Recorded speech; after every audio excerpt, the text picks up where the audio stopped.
and don't forget about, to me, the reason that you won that game last year was up front on both sides of the ball. Your O-line, your D-line was able to either impose their will, have their way, or get pressure with just four.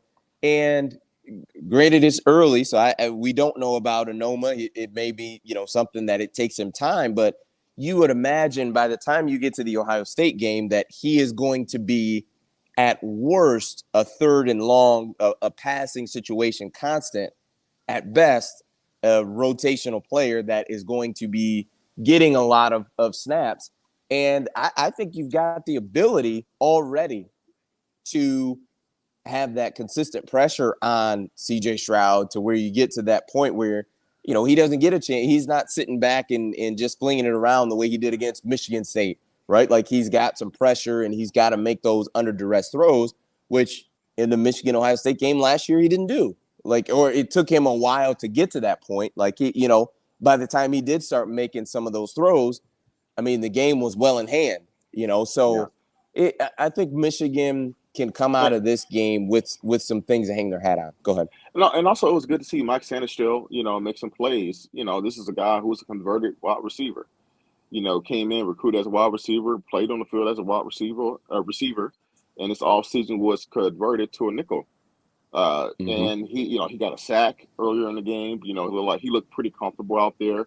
That's fantastic. Anyway, anytime you can take a really good, talented player and you're able to convert and change them into something that you have a hole in on your defense, that's a win, man.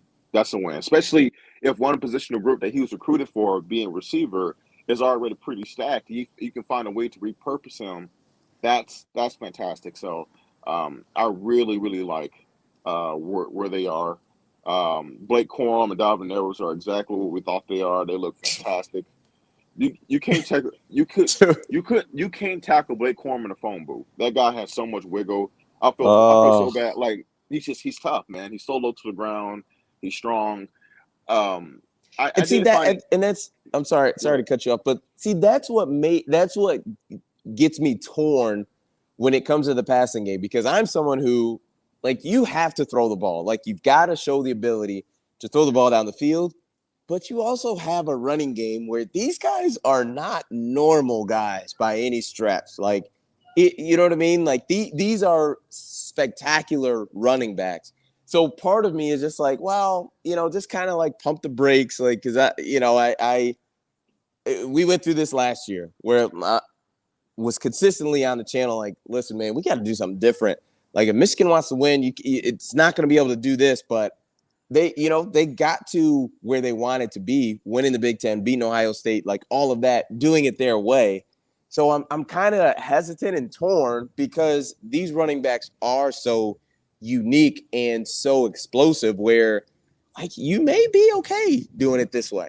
Well, I think the main thing is just balance. It's just balance. And look, man, I think we're all if JJ's as it looks like JJ's probably going to take over.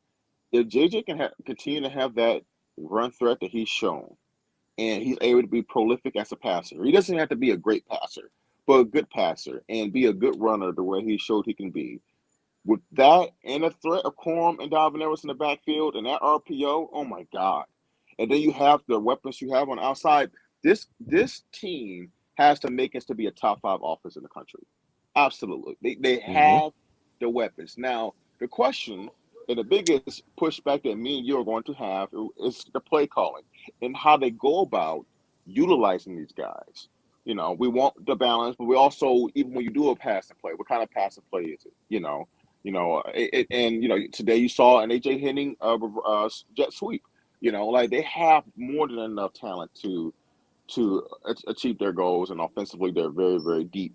I just want to make sure that Harbaugh allows his staff to do what they need to be able to do.